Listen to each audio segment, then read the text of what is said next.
Now, if I tell you that a GTR or an M3 had a big role in making me who I am today, making me a petrolhead, you'd say, sure, no hassle. But if I told you a Toyota Corolla had a big part in shaping me for who I am today, I don't mean shaping me, I mean making me a car-crazed car person that loves cars. But we forget that, yeah, it's a Corolla, and that means many things, transport. But there was a time when the hottest badges were attached to Toyotas, Corollas, in fact. For me, it started when my uncle Stephen passed away. And unbeknownst to me, he had a succession of Sprinters. So, as far as I remember, he had the box-shaped Corollas of the early 80s and I guess late 70s, the Sprinter model.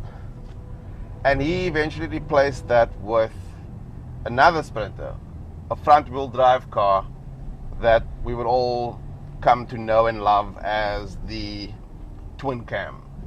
He had the coupe shape, and again, I knew nothing about the car until he passed away. And amongst all his funeral preparations and so on, we had his car to use for that period.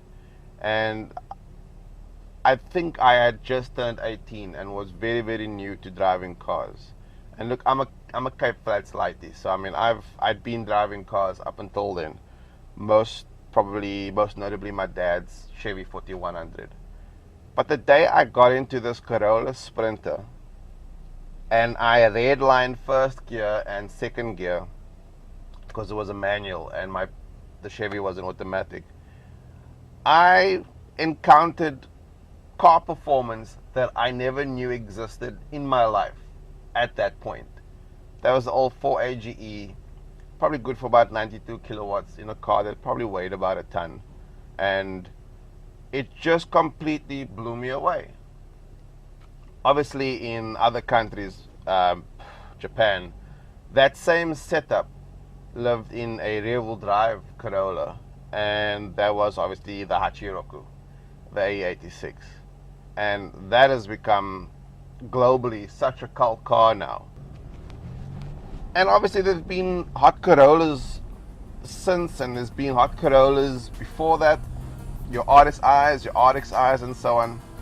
So it's sad we don't live in a world of performance Corollas now. But it's made me a lot more forgiving of the current people-moving Corolla, because there was a whole other aspect of the Toyota Corolla in South Africa for years and years, and that is that it's been part of the family.